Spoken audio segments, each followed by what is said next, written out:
Unprotected by Brett Nelson. Chapter 12.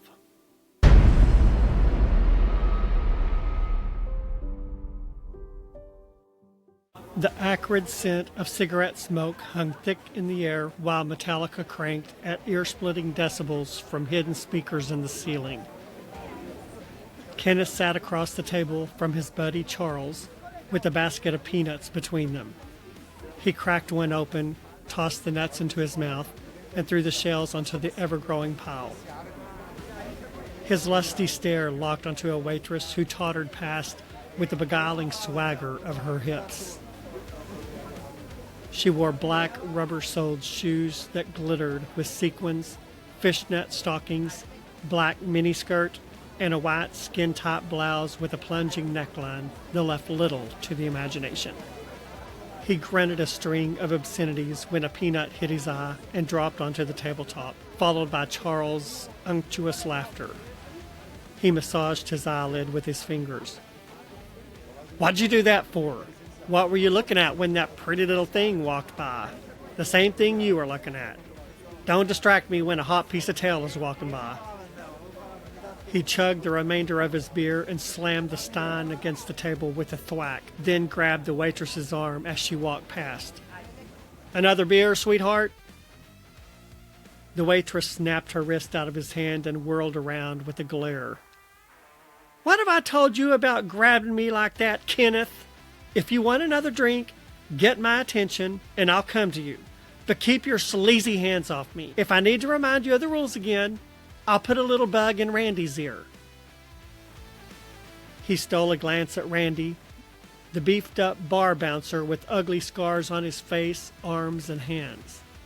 Everyone, both inside the bar and out, knew not to place themselves in a situation that would put Randy in their business. The few who were too stupid to try it never made the same mistake twice.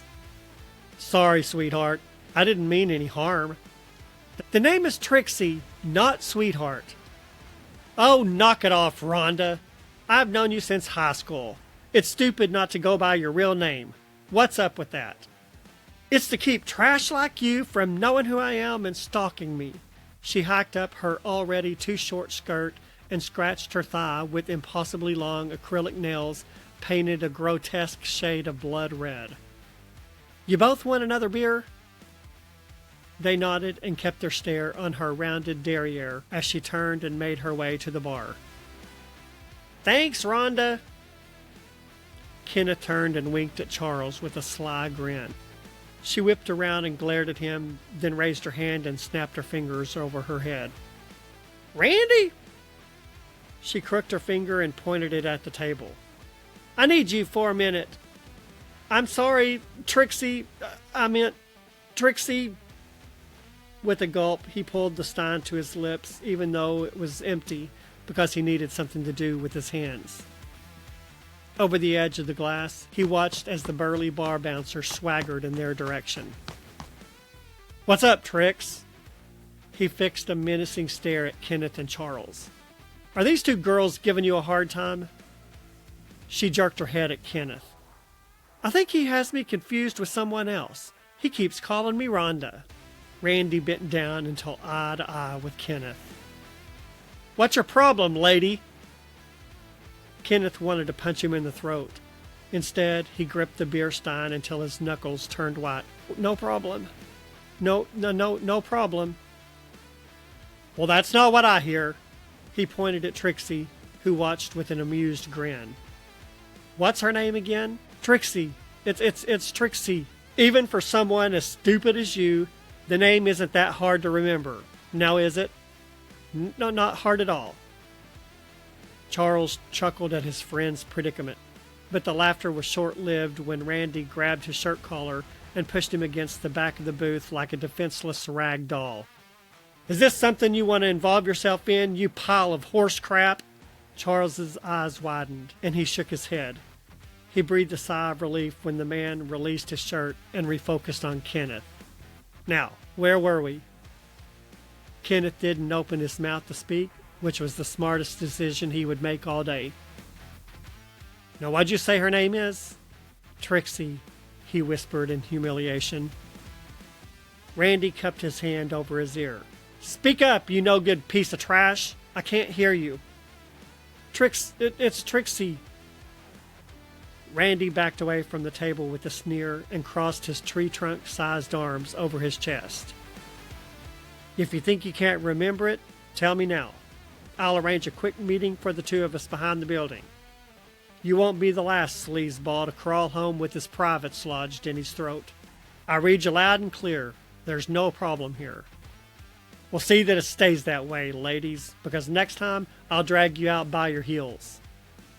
With a final nod, he skulked back to his spot, but turned around after only a few steps and pointed at Trixie.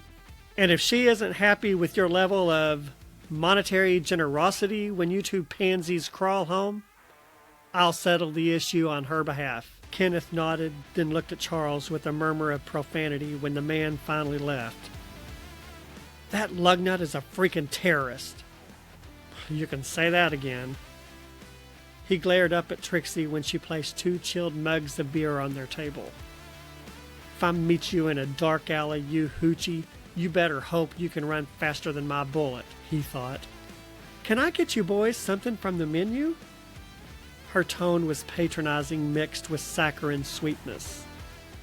Burger and fries, Kenneth snapped before looking away in disgust. Same, Charles said, except I want bacon on mine. Kenneth watched her slink away, her tail end swaying from side to side in a seductive manner.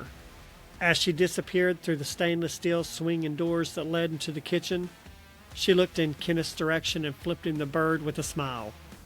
A murderous rage coursed through him. I swear that face of hers is uglier than Grandpa's toenails, but the word on the street is that she puts out for every dog in heat. Maybe if she has no standards, you might finally get some. Kenneth grabbed another handful of peanuts while imagining ways to torture Charles for insulting him. I can get any woman I want. It wasn't true, but thinking it made him feel better about himself. You gonna be first in line tomorrow to turn in your guns? A menacing howl tumbled out of Charles's mouth, and Kenneth thought it must be close to sounding like Satan's laugh. I'll be in line right behind you, and since I know you won't turn yours in, there you go. I hear the government will be pretty strict about us turning them in. They expect everyone to do it. Charles shook his head. The government is pretty strict about us not killing people too, but it hadn't stopped me from doing it several times. Kenneth and Charles weren't so much friends as occasional partners in crime, and he knew Charles was as immoral as a person could get. Kenneth wasn't soft by any stretch of the imagination, but his crimes leaned toward petty, while Charles was about as Manson as anyone could be. I've heard some talk around town that guns bought in stores are somehow traceable by the government, and they'll come looking if you don't turn them in. Let them come after me, Charles spat. If I don't shoot them dead the minute they step on my porch, I'll say I sold all my guns. It's not like they can prove otherwise. I don't know. From what I've heard, the government has been planning this for years. They have their ways of knowing if guns changed hands. Kenneth shrugged. Who knows if it's true or not, but that's what I heard. I won't turn over even one of my guns to those government loons. They're all bigger crooks than we are. There's no possible way they could know if I sold my registered gun to Joe Blow down the street for $100. They won't get my guns. And you're a bigger idiot than I thought if you turn yours over. Kenneth chugged the last half of his drink as Trixie slammed their plates of food on the table.